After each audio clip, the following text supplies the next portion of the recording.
Dr. Raywat Deonandan is back, of course, science communicator, epidemiologist, U of O. Good morning, Dr. Ray. It's been a while. Good morning. How are you? I'm well. I know that you're done with it in theory, but are we done with it in Ontario? I think it's a fascinating kind of verbiage. Are we done with it? Emotionally, sure, but it's not done with us. I mean, I'm done with cancer. We're all done with cancer, but it's not done with us either. It doesn't mean we stop trying to prevent people from smoking. We're past the peak of the Omicron wave, absolutely, no question, the peak of cases. And even though the PCR testing capacity is not being used to its fullest, there are a lot of good signs we're past the peak. Are we past the peak of hospitalizations? That's less clear. We're probably approaching a peak of deaths, frankly. If you look at South Africa, their death rise started a month after the peak of their Omicron wave. So some projections say that we're going to see a bit of a death burden soon, if I can put it that way. So is that vaccinated, unvaccinated alike? No, I mean most of that will be unvaccinated, obviously, but right. But that we're still going to have an impact on our society. So the question is, are we done with it? No, we're not done with it. But politically and sociologically, maybe it's time to rethink how we approach this and conceptualize it. So what does that mean? Play out your plan here. Well, Omicron being so hyper-contagious, I think going for COVID-0 is off the table.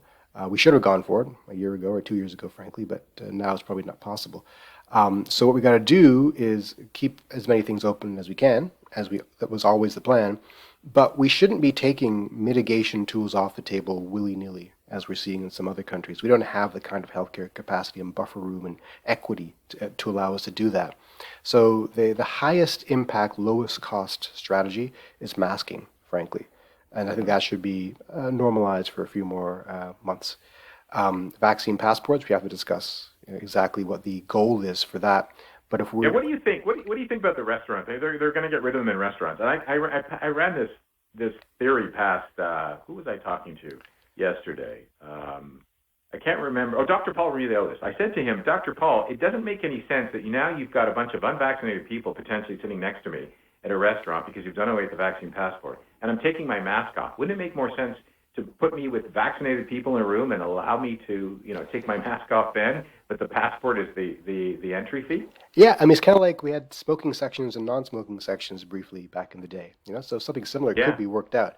The thing is, what is the goal of the vaccine passport? It used to be threefold. One is to encourage vaccine uptake. The second was to keep the unvaccinated out of super-spreading environments. And the third was to allow businesses to stay open by not being home to super-spreading events.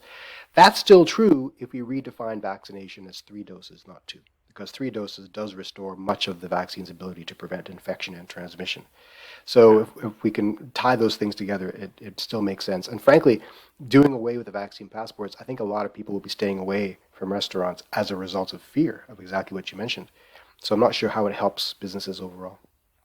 Well, his answer was, that I'm trying to remember what it was. He said, because you need the third booster to be actually fully vaxxed, therefore double is not enough. And in fact, Dr. Ray, I have a family member in his 30s, got COVID, double vaxxed, and it was hell, he said.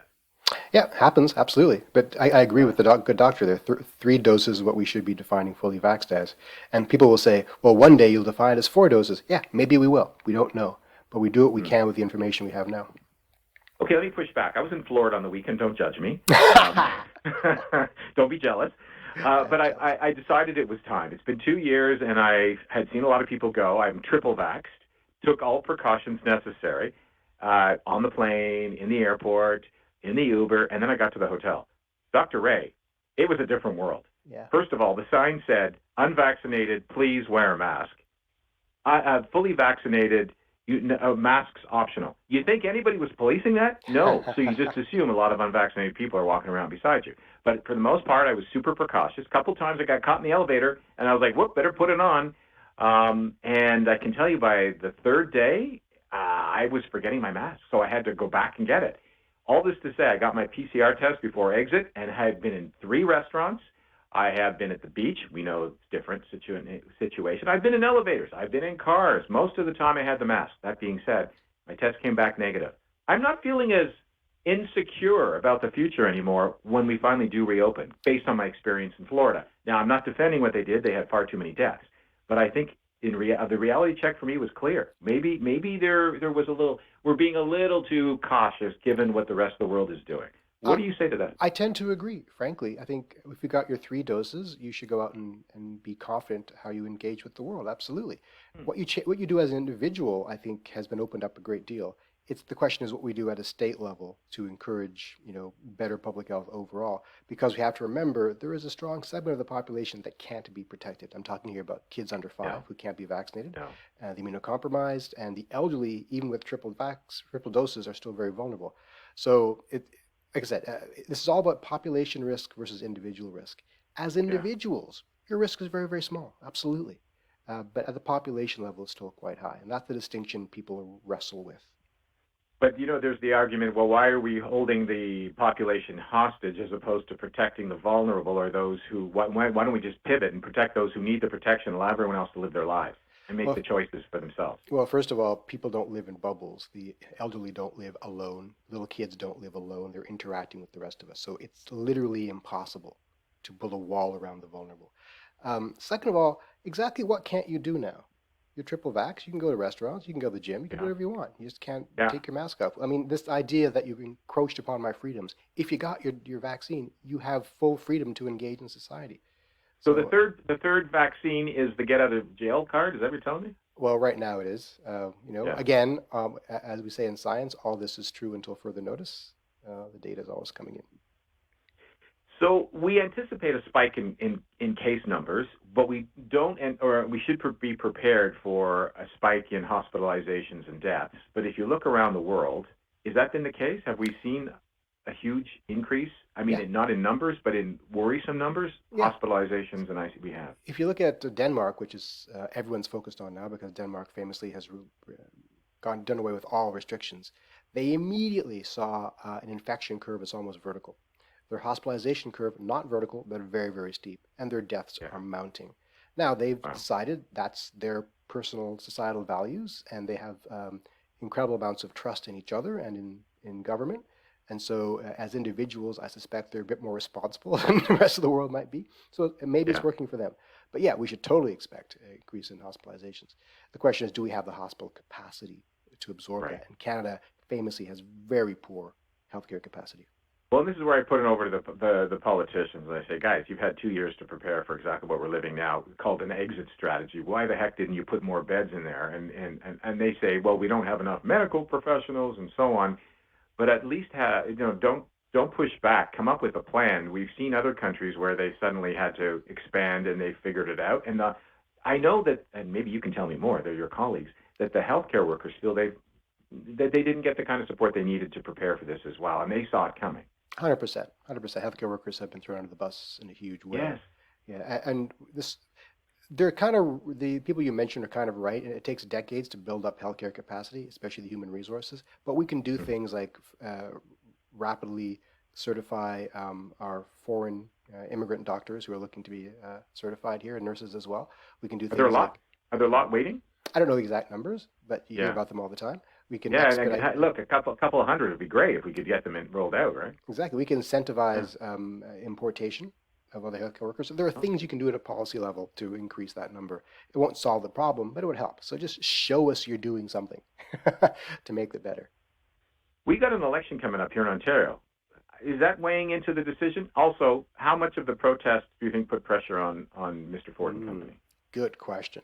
I don't know. I'm not smart enough to know those things. I suspect some of it was. The thing about the protests is these restrictions were going to come down soon anyway. It was going to happen. Maybe it happened a week earlier than they planned. And so it bugs me that they're going to take credit for something that was going to happen anyway, and we pay the price as Ottawa residents. So I think your question was, are the protesters, do you take responsibility for it? No, I don't think so. And the other question was what? I've forgotten already.